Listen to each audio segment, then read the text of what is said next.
Hermanos, hemos estado hablando estas últimas semanas acerca de un tema que aparentemente lo dominamos, lo conocemos, parece que ya no se puede decir nada nuevo, pero hay mucho que decir, mucho. Y aparte es bueno recordar lo que la Biblia dice acerca del tema de la carne y del espíritu.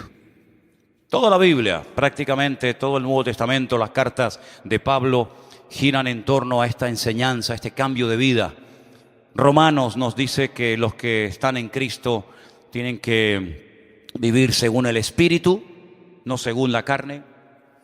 Gálatas, que es la carta del mismo autor, dice que los que son de Cristo tienen que tener crucificada la carne juntamente con Cristo. Sí, toda la Biblia está llena de textos que nos hablan acerca de la importancia de cambiar, de dejar atrás, de dejar a un lado para siempre todas aquellas cosas que nos han sido un estorbo, han sido un impedimento para nuestro desarrollo, para nuestro crecimiento espiritual. Y cada uno tiene que examinarse, cada uno tiene que probarse a sí mismo y analizar cuántas cosas todavía de la antigua vida pueden quedar en ti.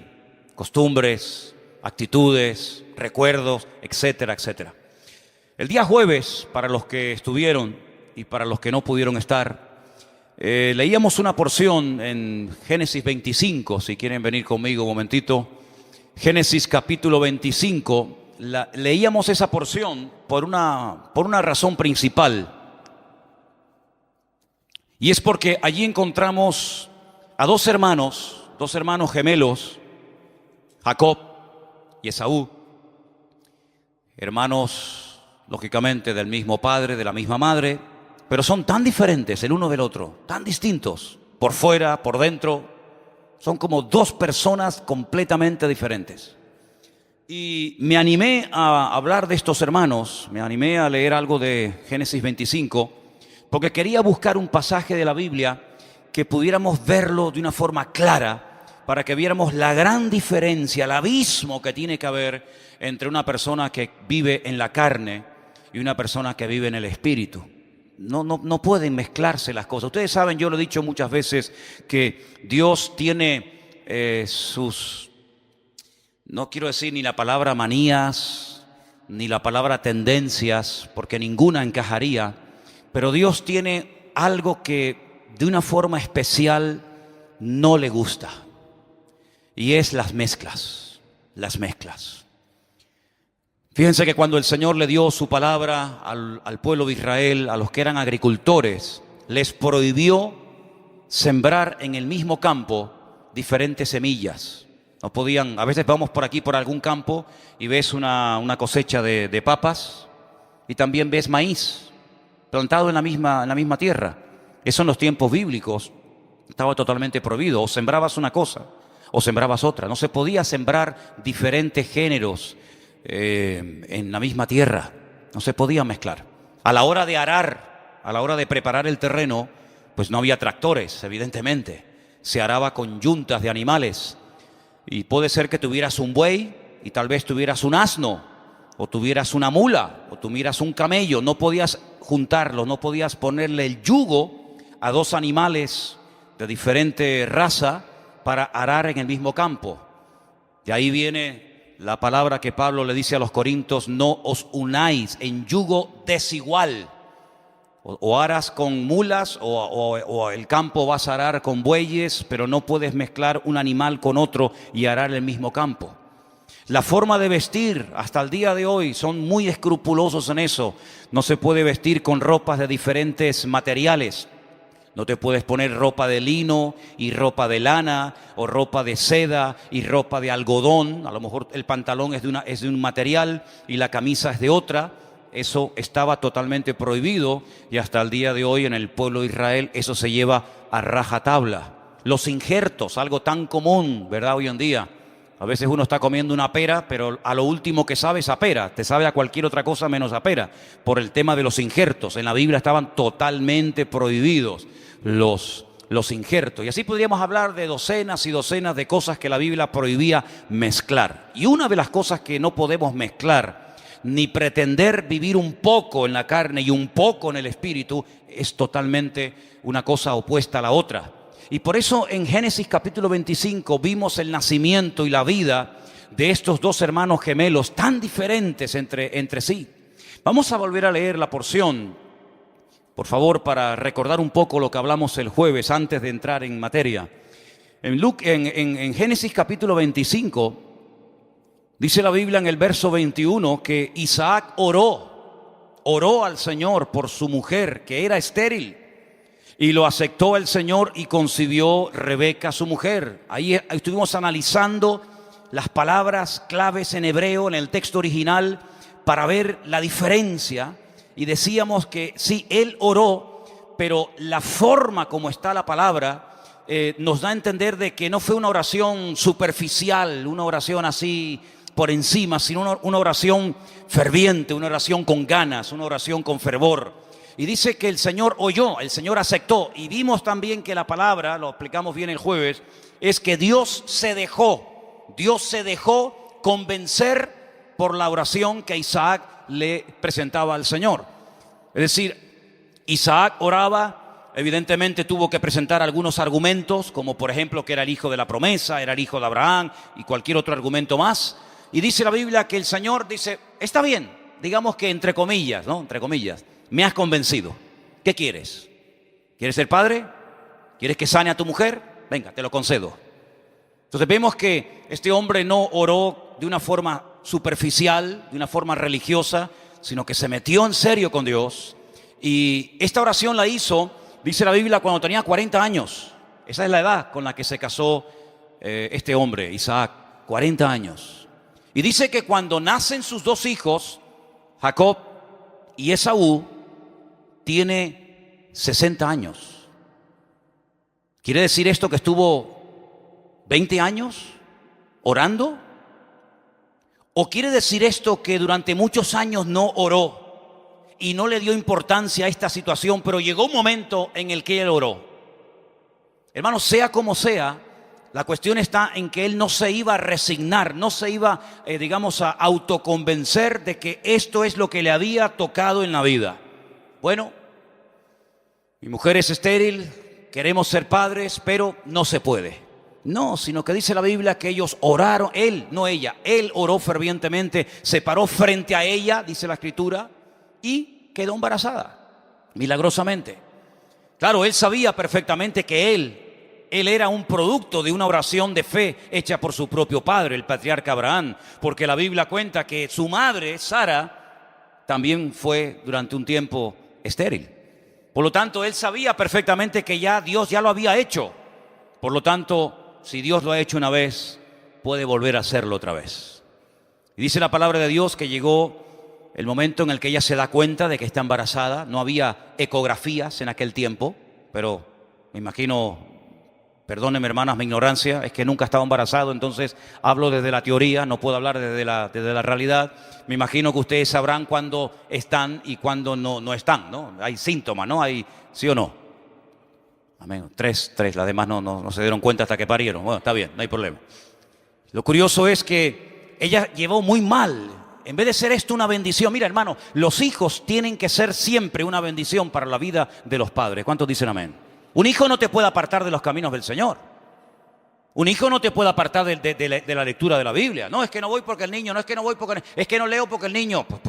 Pues entonces tu vida está girando en torno al niño, en vez del niño girar en torno a ti.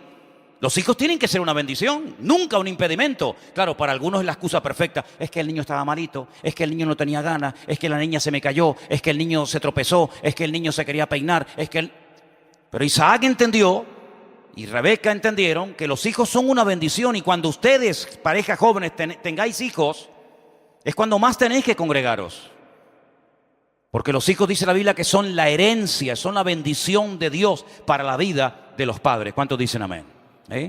Pero sin embargo la realidad es que ella lo estaba pasando muy mal. Claro, esto es de mi cosecha, no lo dice la Biblia, pero quién sabe si Rebeca en algún momento llegó a pensar o a decir, pues yo estaba antes mejor. Yo antes, cuando era una mujer estéril y no tenía este embarazo, no tenía estos hijos, yo me encontraba mucho mejor. Y es que el enemigo a veces es tan astuto que te hace creer, te lanza la semilla, el dardo de fuego envenenado, de que no vale la pena que ores tanto, no merece la pena que leas tanto la Biblia ni te congregues, porque como que la bendición a veces trae más problemas que bendiciones. Y eso es mentira. Eso es mentira. Entonces, ¿qué es lo que esta mujer hace? Esta mujer lo que hace es, dice que se va a consultar a Dios. Y eso es lo que tenemos que hacer todos a lo largo de nuestra vida. Cuando algo vaya mal en el matrimonio, cuando haya cuestiones negativas que estén ocurriendo en el trabajo, en la familia, con los hijos, con la esposa, con el marido, no digas, bueno, no, ni bueno ni nada. Dice que fue a consultar al Señor, versículo 22. Se fue a decirle al Señor, pero ¿qué pasa? ¿Esto es una bendición? ¿Esto qué es? Esto es una guerra. Esto es una pelea que tengo en mi vientre. La Biblia nos enseña, y lo vimos claramente el jueves con las palabras en hebreo, que ella tenía una lucha dentro de su interior porque los niños se aplastaban, se pegaban el uno al otro y querían salir los dos antes de tiempo. Increíble. Pero dice que ella fue a consultar al Señor y el Señor le habló. Versículo 23. El Señor le respondió y le dijo, dos, no una, dos naciones hay en tu seno, en tu vientre. Dos pueblos serán divididos desde tus entrañas. El un pueblo será más fuerte que el otro pueblo y el mayor servirá al menor. Ahora, si alguien piensa que Dios lo que hizo fue que predestinó a uno para que fuera de una manera y a otro para que fuera otro, nada más lejos de la realidad. No es que Dios predestinó a Esaú para que fuera como fue, o a Jacob para que fuera como fue, o predestinó a Judas para que sí o sí negara al Señor. No, mi hermano. Lo que pasa es que nuestro Dios es un Dios omnisciente y Él lo sabe todo antes de que acontezca. Y como Él sabe todo, Él sabía cómo iba a vivir, qué decisión, qué pasos, qué estilo de vida, qué filosofía de vida iba a adoptar Esaú y Jacob. Como Él lo sabe y aún ni siquiera han nacido, lo que Él hace es que le adelanta parte del futuro a su madre y le dice, mira, ¿sabes lo que pasa? Que tú en tu vientre llevas dos naciones, dos estilos de vida completamente diferentes. Y llegará el momento en el que salga primero, el mayor, terminará sirviendo al menor. Pero no es porque Dios ya le colgó, permítame la expresión, el San Benito a uno y al otro no, sino que Dios, como ya sabe todo de antemano, le contó la película o alguna escena de la película a su mamá antes de que los niños nacieran. ¿Me explico, hermanos? Entonces ella se queda tranquila porque ella sabe que esa guerra, ese embarazo que lo lleva tan mal y tan complicado, tiene una razón de ser. Hay una palabra profética, no hace falta una ecografía, no hace falta que un médico verifique la palabra de Dios, sino que Dios le ha dicho, tú llevas dos criaturas en tu vientre y uno será de una manera y otro será de otra. Y yo escogí esta porción el otro día y la vuelvo a escoger esta tarde. ¿Saben por qué? Porque tenemos que tener bien claro lo que es la carne, cómo se comporta, cómo piensa, cómo actúa, a dónde nos quiere llevar, qué consecuencias a corto y a largo plazo hay para una persona, para una familia, para un matrimonio que quiera vivir en la carne constante y permanentemente, y qué consecuencias y qué cosas buenas y cuántas puertas en la vida se pueden abrir si tomas el camino, si tomas la senda de vivir en el Espíritu. En el Antiguo Testamento no se emplea la comparación, la comparación, el ejemplo entre la carne y el espíritu, sino que el Señor habla de la vida y de la muerte. Pero es exactamente lo mismo. Dice, si ustedes escogen este camino, el camino ancho del cual habla el Señor, camino, por cierto, por el que van la mayoría, porque la mayoría van por el camino ancho, pues es la vida cómoda, es la vida fácil, es la vida donde no hay principio, donde no hay moral, donde yo no me permito que nadie me diga lo que tengo que hacer, donde yo sé lo que tengo que hacer y no sé qué, yo no le rindo cuentas a nadie. Y dice que al final es un camino de muerte. Pero dice que luego hay otro camino más estrecho, camino lógicamente más complicado, más difícil, pero es un camino que se va ensanchando, el otro cada vez se va estrechando. Y este camino estrecho cada vez se va ensanchando y te va a llevar al final, la última estación, la última parada, a la misma presencia de nuestro Señor. ¿Cuántos dicen amén? Así que cuando nacen estas dos personas, estos dos jóvenes, pues dice la palabra de Dios que uno por dentro y por fuera era completamente diferente al otro. Por ejemplo, si leemos en el versículo 24, hay una palabra, dice, cuando se cumplieron sus días para dar a luz, he aquí había gemelos. Había gemelos en su vientre. Bueno, es que no nos tiene que sorprender de que hubiera gemelos, porque ya el Señor se lo había dicho. No dijo, hay uno y otro. No, es que ella ya sabía que había dos. ¿Y cómo lo sabía? Porque el Señor se lo había dicho. Y dice la Biblia que nuestra obligación, y más en estos tiempos, es escudriñar las Escrituras, es conocer el propósito de Dios, para que cuando ocurran ciertas y determinadas cosas no nos sorprendamos.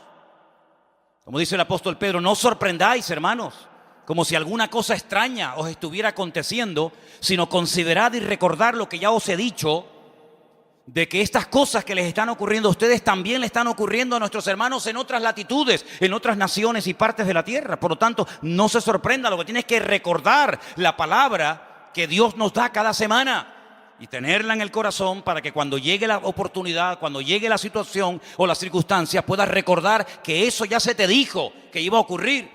Y dice que tenemos que estar velando y orando para que aquel día esas cosas no nos sorprendan como ladrón en la noche. Por lo tanto, cuando ella tiene estos dos hijos gemelos, para ella no es ninguna sorpresa, no es ninguna novedad, porque ya lo sabía. El mundo se llevará las manos a la cabeza. El mundo, cuando vea en la televisión o cuando vea en las naciones de la tierra lo que está ocurriendo, se sorprenderán y dirán, ¿pero qué está pasando? El mundo se ha vuelto loco, ya no hay moral, no hay principio, no hay esto, no hay aquello. Pero nosotros no nos vamos a sorprender, porque ya el Señor dice, yo os lo he dicho antes, para que cuando estas cosas comiencen a suceder, erguíos y levantad vuestras cabezas y sabed que vuestra redención está cerca. ¿Cuántos dicen amén? Y fíjate que esta palabra gemelos aquí aparece en el texto original, los llama tomín. Pero sin embargo hay otro versículo que quiero que leamos muy rápidamente, o si quieren yo se lo leo, en Génesis 38, 27, donde hay otra pareja de gemelos, Génesis 38, 27, cuyo padre es Judá y cuya madre es Tamar. Y dice que tuvo gemelos, Génesis 38, verso 27, dice así la palabra del Señor, presta atención. Y aconteció que al tiempo de dar a luz, he aquí había gemelos en su seno. Y no aparece la palabra tomín, como es la que hemos leído en Génesis, gemelos, sino aparece la palabra teomim. Y dice, bueno, pero ¿cuántas formas hay de decir gemelo en hebreo? Bueno, la cuestión no está en cuántas formas hay de decirlo, sino que hay un matiz muy importante. Estos dos gemelos que acabamos de leer ahora, cuya madre era Tamar y cuyo padre era Judá, fueron los dos muy buenos. Se llamaron Pérez y Zera. Fueron dos chicos muy buenos. De uno de ellos viene la descendencia del Mesías, del Señor Jesucristo. Pero sin embargo, los dos hermanos que han nacido, Jacob y Esaú, los dos no son buenos. Los dos no van a ir por el mismo camino, sino más bien todo lo contrario. Y para diferenciar a unos gemelos de estos gemelos, el Señor emplea otra palabra para darnos a entender de que cuidado, estos dos nos van a enseñar muchas cosas. Podemos aprender mucho de Jacob y también podemos aprender mucho de Esaú. Ahora fíjense que en el momento del nacimiento, en el versículo 25, dice que salió el primero, dice aquí, rubio, Admoní. Y la palabra Admoní realmente no es rubio, es pelirrojo o rojizo. Me dio por buscar en Primera de Samuel cuando dice que David era rubio. Ustedes saben que David para mí es mi gran debilidad, me gusta muchísimo ese personaje. Y dice la Biblia que era de hermosos ojos, de buen parecer, y dice que también era rubio. Y la palabra que aparece ahí es exactamente la misma que aparece cuando se habla del nacimiento de Esaú. Dice que era Admoní, así que probablemente era pelirrojo, más que catire, ¿no? Como dicen los venezolanos, más que rubio, era realmente rojizo. Todo en Esaú es rojo, todo. Dice que se le llegó a llamar Edom, que significa rojo. Su piel, su pelo, todo era rojo. Y es que lo natural es un reflejo de lo espiritual. Serían un derramador de sangre, como no te puedes imaginar. El libro de Hebreos lo define como un profano, como una persona que era el primogénito, Bejor, y no quería la berajá. Si la palabra bejor, primogénito, con berajá están entroncadas. Son palabras que casi se escriben igual. Y él era el primogénito y tenía el derecho de poder heredar 3/4 partes de la herencia que en el futuro dejaría a su padre para él y para su hermano. Él, como primogénito, podría heredar 3/4 partes y la otra parte para el menor. Pero no solamente eso, sino que a la hora de la despedida, su padre pondría las manos sobre su cabeza y le transmitiría la bendición. Y esto es lo más importante, porque uno en la vida puede tener más o menos. Puedes tener mejor coche o peor coche, mejor casa o menos casa, mejor ropa o peor ropa. Eso es lo de menos, porque el hombre, el valor no es lo que tiene, ¿estamos de acuerdo? Sino lo que es. Y Esaú era un hombre carnal. Esaú era una persona que realmente era un desastre, permítame.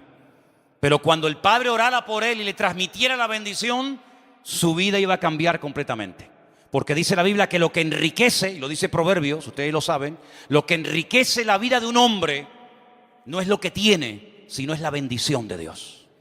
Por eso hay gente que tiene un patrimonio tremendo, tienen casa, tienen dinero, tienen joyas, tienen, pero no tienen lo principal, que por cierto no se puede comprar con dinero, y es la bendición de Dios.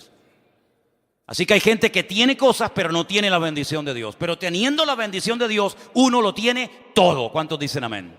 Porque años más tarde, 20 y tantos años más tarde, cuando se produce el reencuentro, cuando viene Jacob de la casa de Labán, casado con sus mujeres, con sus hijos, y se encuentra con Esaú, que viene con 400 hombres armados.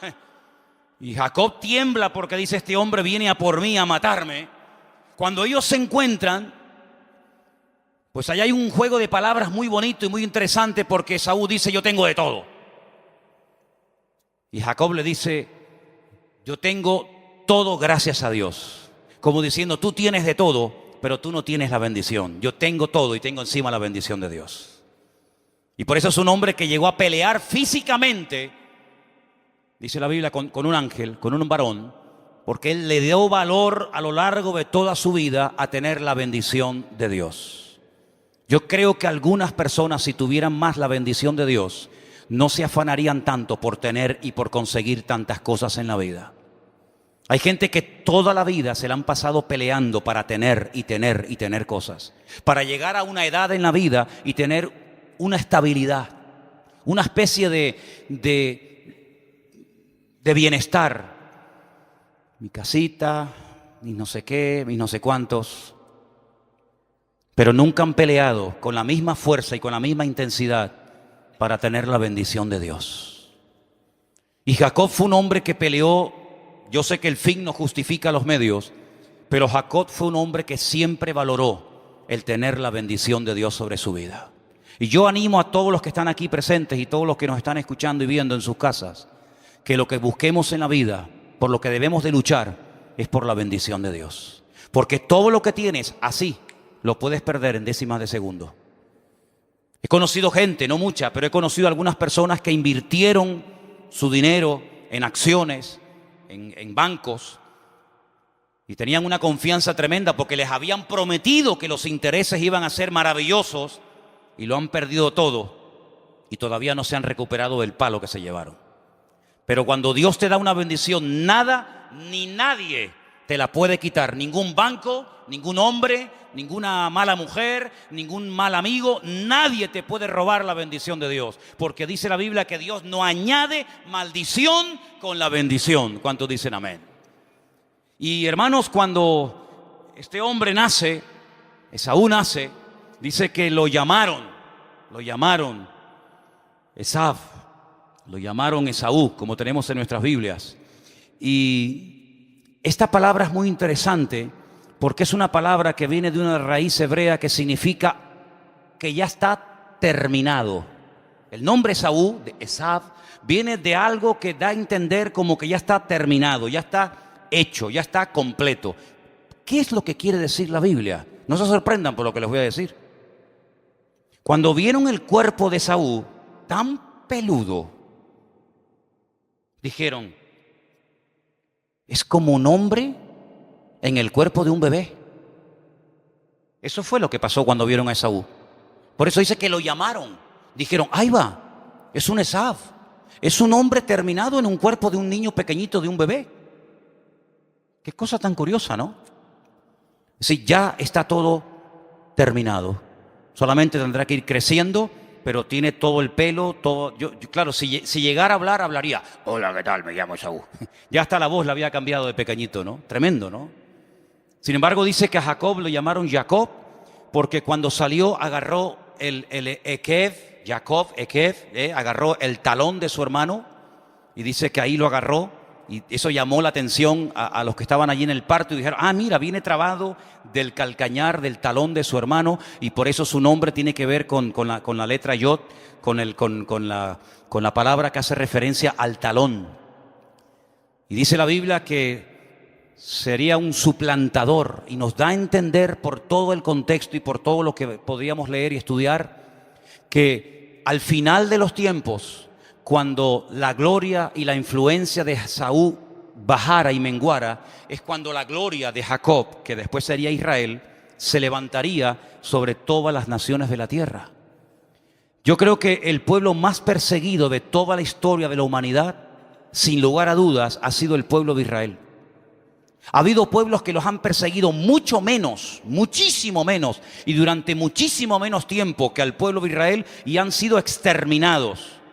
No existen, no hay rastro de esas culturas, de esas civilizaciones, de esos imperios que cuando se llegó a verlos y a entrar en contacto con ellos se quedaron sorprendidos, pero que miras hoy en día donde vivían y cómo eran y cómo se comportaban, y no existe nada más que 4 piedras tiradas por el campo de lo que un día fue ese imperio o esa nación o esa gente. Sin embargo, el pueblo de Israel es un pueblo que lo han intentado exterminar por todas las partes habidas y por haber, y es un pueblo indestructible. 7 guerras en 60 años, 7 guerras en tan solo 60 años. Dígame un país moderno, me da igual si es de Europa o de Latinoamérica o de cualquier otro lugar, un país que haya tenido 7 guerras en 60 años y hayan sido atacados por tierra, por mar y por aire, en algunas ocasiones por cantidad de naciones armadas hasta los dientes, cuadruplicando el armamento y los soldados, y han sido totalmente arrasadas y destruidos. Y es que el pueblo de Israel es como el botón de muestra que Dios dejó en este mundo, para que la gente sepa que detrás de ese pueblo, que no son perfectos ni mucho menos, pero que detrás de ese pueblo hay un Dios que ha hecho un pacto y que ha prometido que primero desaparecen el cielo y la tierra antes de que desaparezca el pueblo de Israel en la tierra. Porque por eso el diablo y las naciones y los gobiernos se han empeñado en destruir Israel, porque como enseñé en una ocasión, el que se atreva o el que crea que puede destruir al pueblo de Israel, una de dos: o demuestra que Dios miente, que Dios no es capaz de proteger a ese pequeño pueblo, rodeado de más de 200 millones de personas, un pequeño país de menos de 7 millones de habitantes, o simplemente que Dios no existe, así de claro. Pero como Dios existe y tiene todo el poder arriba en el cielo y en la tierra y debajo de la tierra, el pueblo de Israel sigue ahí, le pese a quien le pese. Y es la pura realidad. Y es un botón de muestra de ver cómo el Señor, cuando nos agarramos a su palabra, Dios protege nuestras batallas y nos da victoria tras victoria y gloria tras gloria. ¿Cuántos dicen amén?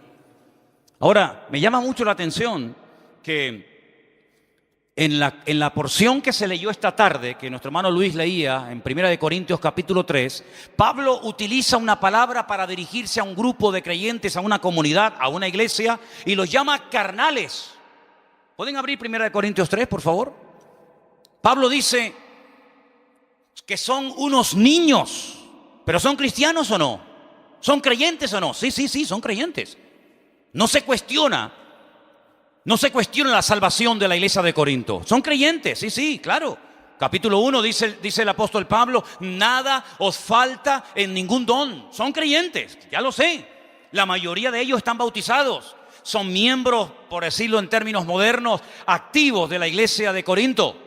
Pero dice en 1 Corintios capítulo 3, versículo 1, Ahí lo tenemos. De manera que yo, hermanos, no pude hablaros como a espirituales, sino como a carnales. Carnales. Como a niños en Cristo. ¿Y en qué se basaba Pablo para decir a la iglesia que sois unos carnales, que sois unos niños?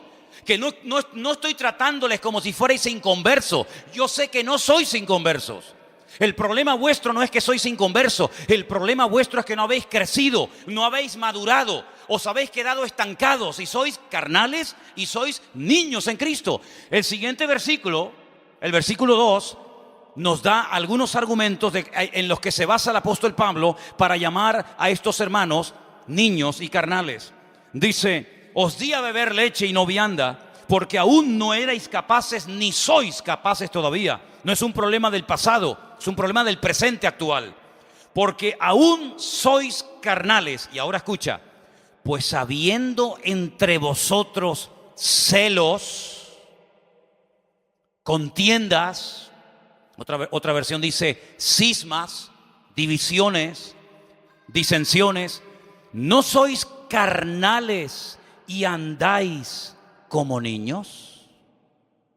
Es decir, que cuando una persona tiene problemas con los celos, aunque se llame cristiano, es una persona que le está dando lugar a la carne. Porque la semana pasada, desde este mismo púlpito, se leyeron algunas de las manifestaciones o de las obras de la carne. ¿Se acuerdan? Gálatas capítulo 5. Y una de las manifestaciones de una persona carnal es que tiene problemas con los celos. Ay, amigo. Y no solamente tiene problemas con los celos, sino tiene problemas con todo el mundo y sobre todo consigo mismo. Porque las personas con celos son personas con problemas de complejos.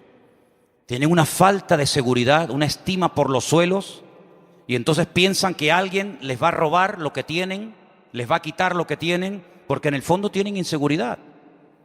¿Y qué es la inseguridad? Es el hijo del miedo. El señor miedo parió a la inseguridad.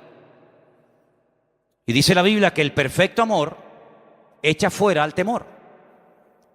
Es el antídoto para quitarte el miedo, los celos, la envidia, todas esas cosas que son manifestaciones de la carne. ¿Cuál es? El perfecto amor. ¿Y cuál es el perfecto amor? Es una relación, es una experiencia, es un encuentro con el Señor Jesucristo. Cuando tú lo conoces a Él y Él te conoce a ti y tú eres su hijo y Él es tu padre, ¿de quién vas a temer? Se teme en la vida de lo que Dios no nos ha dado, de lo que yo he conseguido. Hombre, claro, si tú has conseguido algo en la vida, tienes miedo a que te lo quiten. Pero si lo que tú tienes, Dios te lo ha dado, ¿quién te lo puede quitar? Solamente uno te lo puede quitar y se llama Dios. Pero Dios lo que da, no lo quita nunca. ¿Cuántos dicen amén?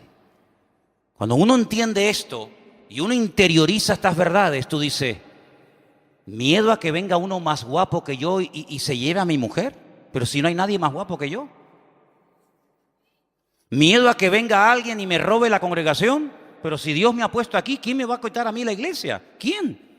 No me puede quitar nadie a la iglesia porque no es mía, es del Señor. Y habrá que quitársela primeramente a Él para luego quitársela al instrumento que Dios puso en ese lugar.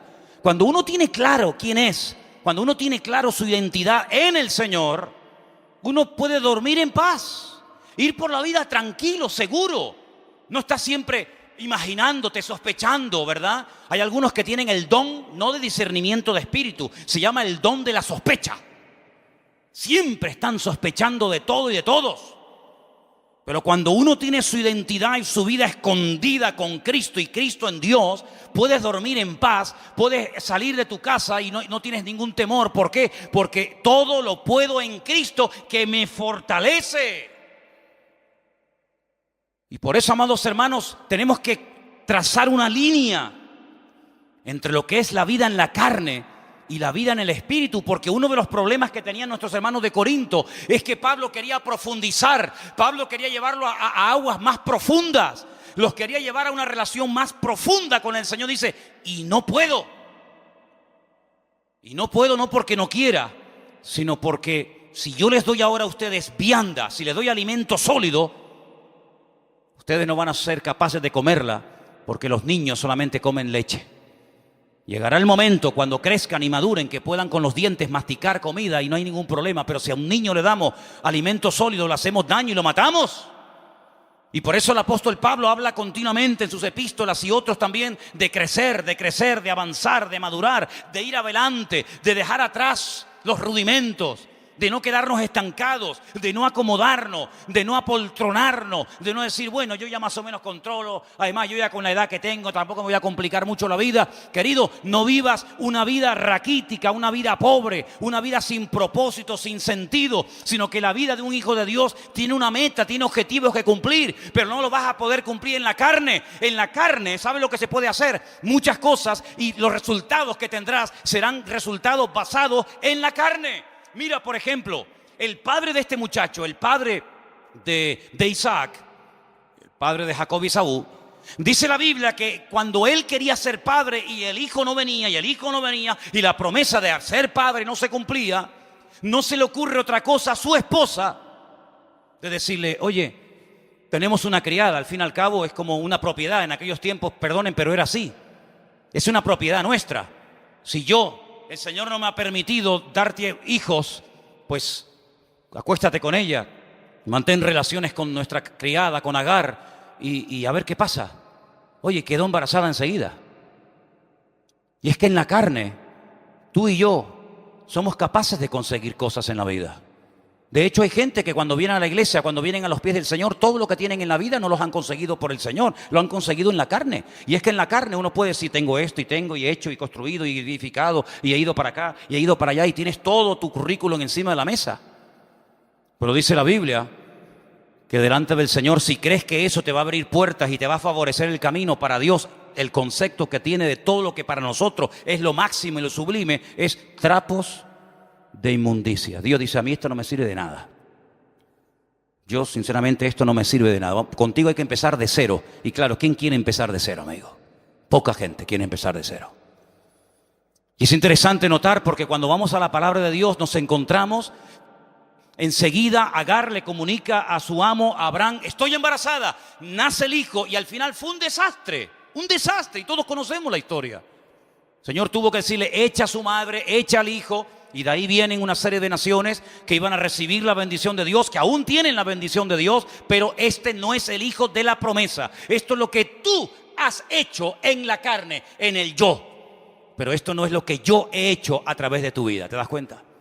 Entonces dice la Biblia que nosotros hemos sido creados, ¿para qué? ¿Para qué nos creó el Señor? Dice, para buenas obras. Para buenas obras. Sí, pero las buenas obras no te las inventes. Las buenas obras no digas, será esto, será... No. Todo está preparado, todo está diseñado.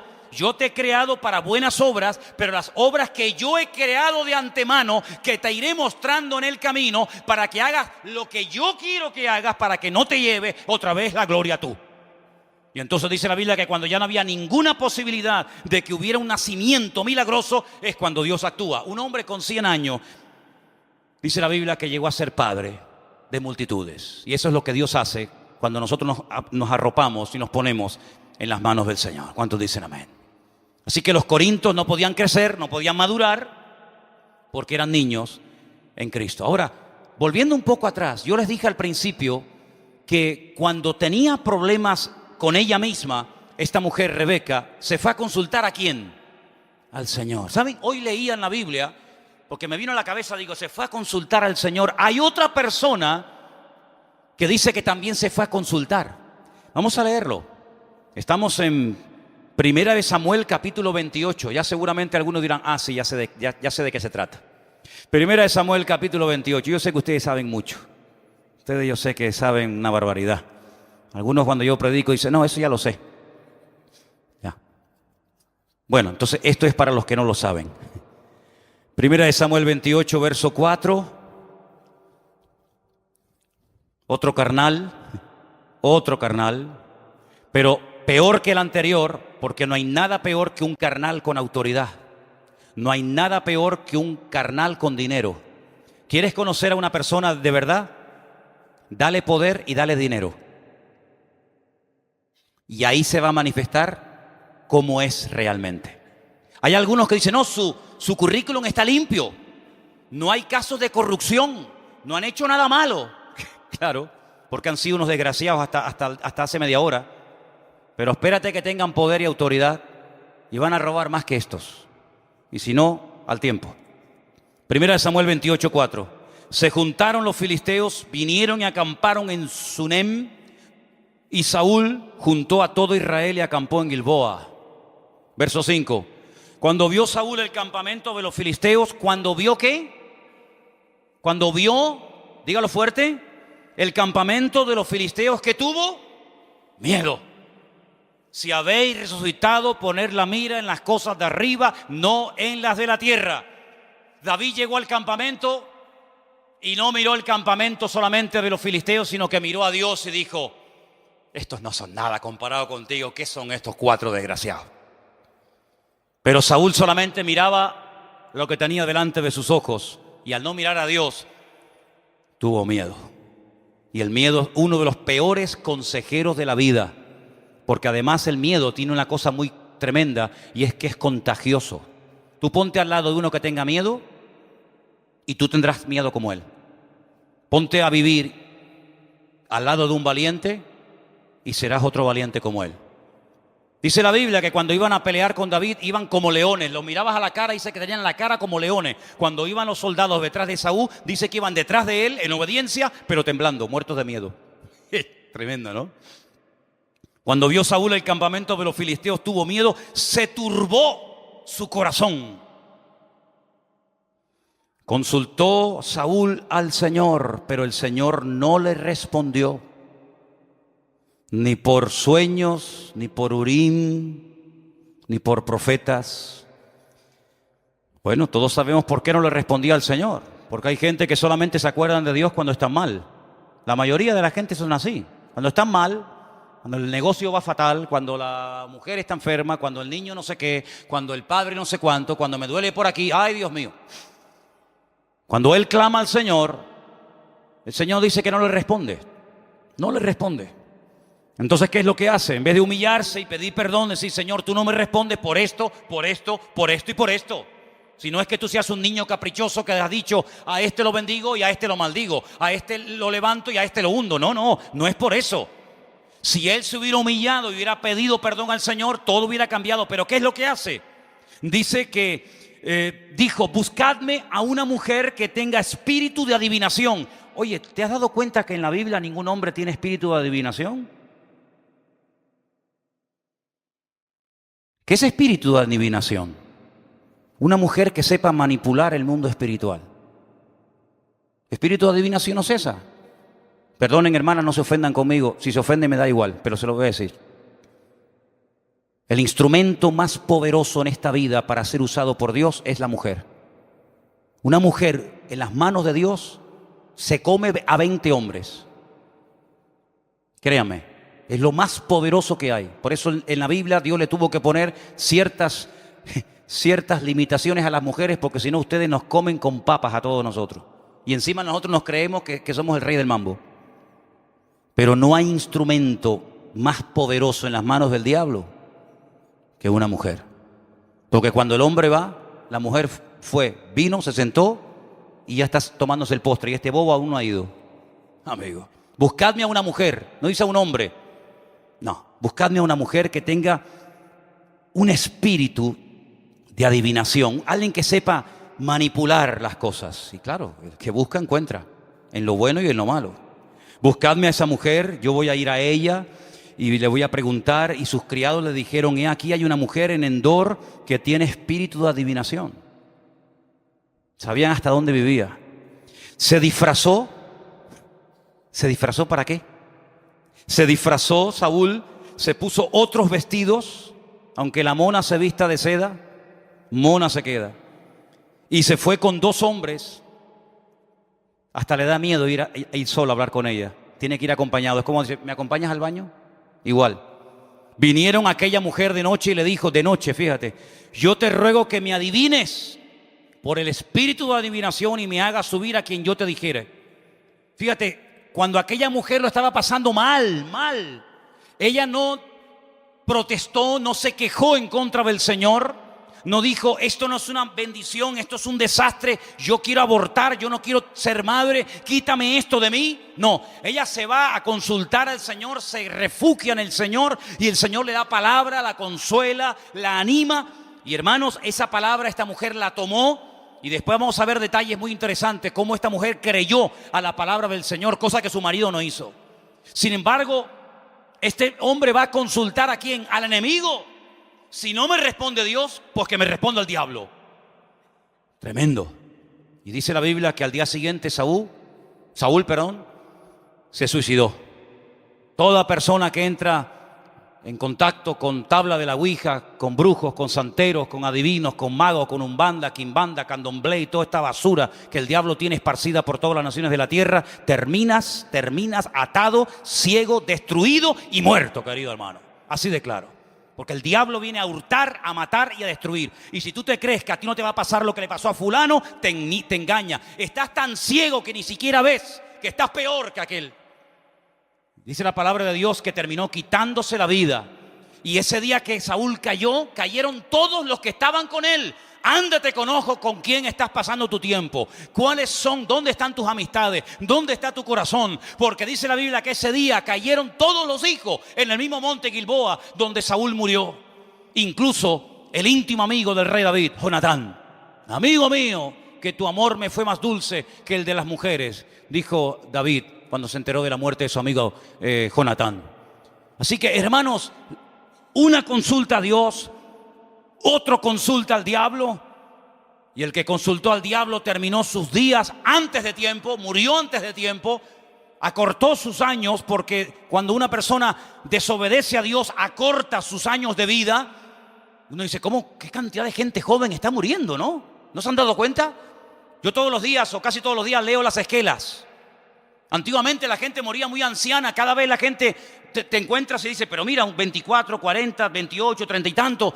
Hermanos, cuando se juega con Dios, cuando se vive en el filo de la navaja, cuando se vive en la carne, estás acortando tus años de vida. Cuando el Señor te ha prometido unos años, pero tú por tu vida loca y por tu vida desordenada puedes morir antes de tiempo, incluso arrastrar a otros contigo. Es que increíble lo que estamos hablando esta tarde, hermanos. Porque Dios es el Dios de la vida, no el Dios de la muerte. ¿Cuántos dicen amén? Algunos se inmolan y algunos matan a otras personas siendo jóvenes, creyendo que están dándole un servicio a Dios, y lo que están haciendo es poner sus vidas al servicio del diablo. Porque jamás el Señor va a utilizar la muerte como una bendición, como un medio para llegar a su presencia, ni mucho menos. Ahora fíjate qué curioso, cuando Isaac está a punto de morir, lo leía hoy esta mañana en casa, dice la palabra de Dios que le dice a Esaú, ven un momento, vete, prepárame comida, tráemela, que te voy a bendecir. Es curioso porque la Biblia dice que esa conversación su mujer, Rebeca, la oyó. Qué cosa, ¿eh? Ten cuidado lo que hablas, amigo. Ten cuidado lo que hablas. Vete rápido a coger algo en el campo para que me des de comer para bendecirte. Pero ¿cómo vas a bendecir a Esaú, Isaac? ¿Cómo lo vas a bendecir? Si tú sabes que hace años atrás tu mujer fue a consultar la presencia de tu Dios y le dijo el Señor a tu esposa, por lo tanto a ti también, que el mayor serviría al menor. Pero ¿qué estás haciendo? Vas a bendecir al carnal en vez de al espiritual. ¿Qué estás haciendo? Estás tirando las perlas a los cerdos. Eso es lo que dice la Biblia. Y entonces Rebeca le dice a Jacob, ven y hazme caso. Vete y prepara comida para tu padre para que te bendiga antes de morir. Y cuando te llame tú entras y te haces pasar por tu hermano y le dices, pero madre, si mi hermano es un oso, es todo peludo, yo soy lampiño, yo no tengo pelo, tú hazme caso, tú ponte en mis manos que yo te voy a decir, vamos a arreglar todo para que te lleves la bendición. Porque hermanos, yo sé que el fin no justifica los medios, lo quiero dejar bien claro, pero ¿saben qué? Estas personas pelearon toda su vida, su madre y el mismo Jacob, para tener la bendición de Dios. Porque hoy en día usted puede con dinero comprar muchas cosas. Hoy en día con dinero te puedes pegar el lujo, el capricho de irte de vacaciones, de viajar, de comprar, etcétera, etcétera. Pero hay algo que no se puede obtener con todo el oro y el dinero del mundo, y es la bendición de Dios. Y el único que te puede bendecir es tu Padre. Y quiero que entres a su presencia y Él te imponga las manos y te transmita bendición. Y además de todo eso, aparte de la palabra que Dios ya había hablado, no se olviden ustedes que hay un detalle muy interesante. Y es que cuando viene Esaú del campo y le dice a su hermano, tengo hambre, dame de comer. ¿Saben lo que dice el texto original? Échame la comida en la boca. ¿Ustedes no han visto esas imágenes de esos chicos que le ponen una manguera con en Las Palmas llaman fonil, un embudo? ¿Cómo lo llaman en Colombia? Embudo. Entonces, ¿por qué se ríen? El embudo, ¿no? Y entonces empieza uno con una botella de coñac, otro de ginebra, uno de ron y otro de vodka, así clac, clac, clac, clac, clac, clac, clac, clac, clac, clac, clac, clac, clac, clac. Dice, ay del que es valiente para beber. Ay de los valientes para emborracharse. Ay de ellos. Valientes para eso y cobardes para servir a Dios. Tremendo, ¿no? Y caen, ¡pum!, en coma etílico. El gran valiente. Tremendo, ¿verdad? Pues Esaú llega y le dice a su hermano, échame la comida. Así le dice, échame de ese guiso rojo. Y lo menciona 2 veces. Échame en la boca como si fuera un animal. Tírame así la comida de esas lentejas rojas. Y Jacob le dice, está bien, a cambio de algo, la primogenitura, amigo. Y dice Esaú, ¿y yo para qué quiero la primogenitura? ¿De qué me va a servir a mí si yo dentro de unos años voy a morir? ¡Qué visión tan corta! La persona carnal no tiene visión de futuro. Es una persona que vive solamente el día a día y no le interesa nada más. No le interesa dejarle una herencia espiritual a su familia. No le interesa. Todo lo basa en lo material, todo lo basa en estudio, en carrera, en dinero, no sé qué. Sin embargo, dice Jacob, bueno, lo que tú no quieres, dámelo a mí. Y dice que le vendió su primogenitura por un plato de lentejas.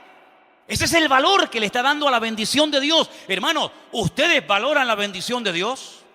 ¿Para ustedes es importante la bendición de Dios? ¿Es importante tener una iglesia?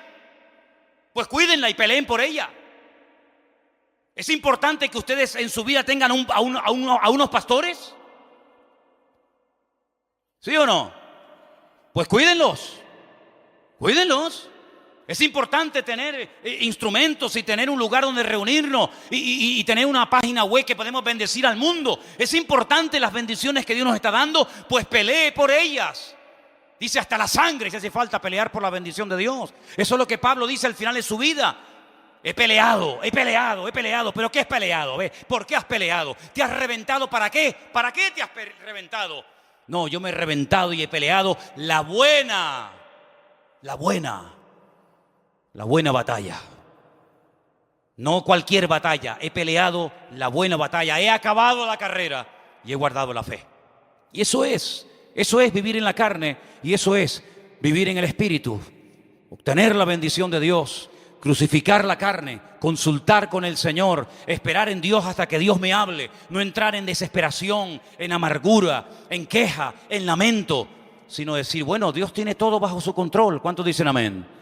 La persona que vive en el Espíritu o que quiere vivir en el Espíritu agradando a Dios es una persona que no está siempre insatisfecha, incómoda en todas partes. Cuando hace calor, qué asco de calor. Cuando hace frío, qué asco de frío. Cuando tiene trabajo, no me gusta el trabajo. Cuando no tiene, se queja porque no tiene. Entonces, ¿qué quedamos? ¿Quieres trabajar o no quieres trabajar?